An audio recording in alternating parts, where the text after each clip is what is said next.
From Washington, this is VOA News.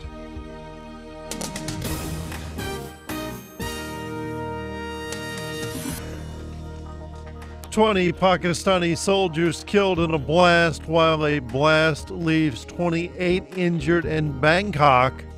I'm Bill Michaels reporting from Washington.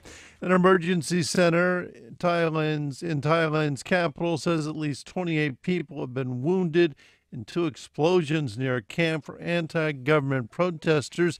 7 were seriously hurt. The Erawan Medical Center, which monitors hospitals in Bangkok, said the wounded were taken to several hospitals across the capital today after 2 separate blasts occurred near one of the camps at the Victory Monument. Meanwhile, officials in northwest Pakistan say a blast there targeting a military convoy has killed 20 Pakistani soldiers and wounded at least 30 others. Authorities say the explosion happened as a routine weekly convoy was preparing to leave for the restive North Waziristan tribal region, which is considered a safe haven for al-Qaeda-linked militants. Army officials say the car that exploded had been rented from a local resident. The Army says it frequently hires vehicles from the local population. The Taliban has claimed responsibility for the attack. The death toll from a Taliban attack on a restaurant in Afghanistan's capital, that's at 21. A suicide bomber who blew himself up and Taliban gunmen who rushed in behind him to shoot the survivors killed 13 foreigners, including UN employees, Americans, and other Westerners.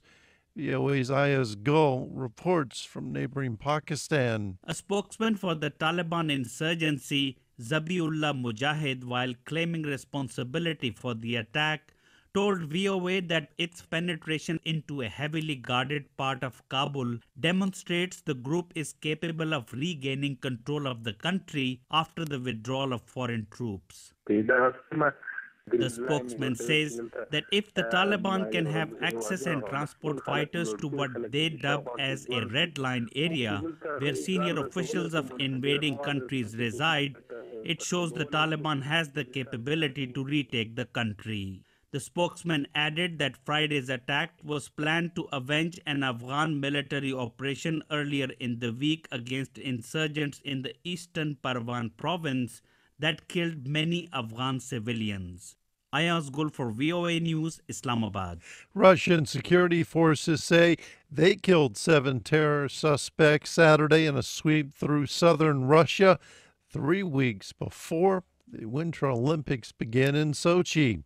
Authorities in Moscow said the 7 people died when police stormed a house where they'd been hiding in the capital of Russia's Dagestan Republic. All 7 were suspects in an attack late Friday that injured 16 people at a restaurant in the regional capital. A spokesman for Russia's National Anti-Terrorist Committee said the dead included a senior local militant and a young woman described as a suicide bomber in training. The Winter Olympic Games in Sochi begin on February 7th.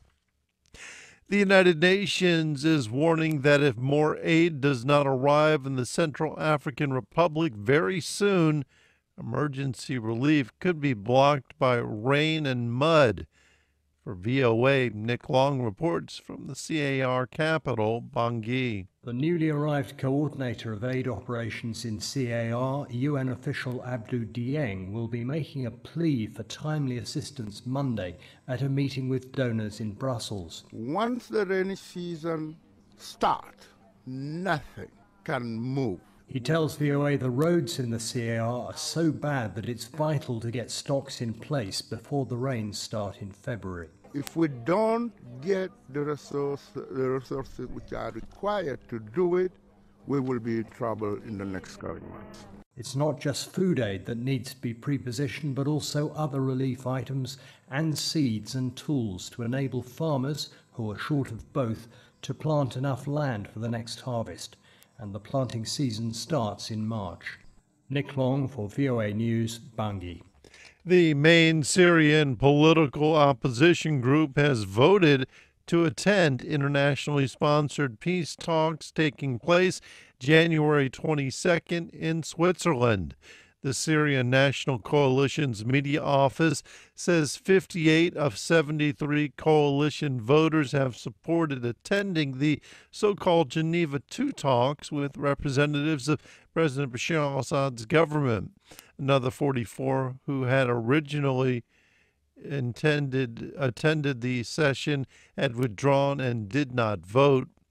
U.S. Secretary of State John Kerry welcomed Saturday's vote as a path that will ultimately lead to a better future for all Syrians. For more on these stories, visit voanews.com. Reporting from Washington, I'm Bill Michaels, VOA News.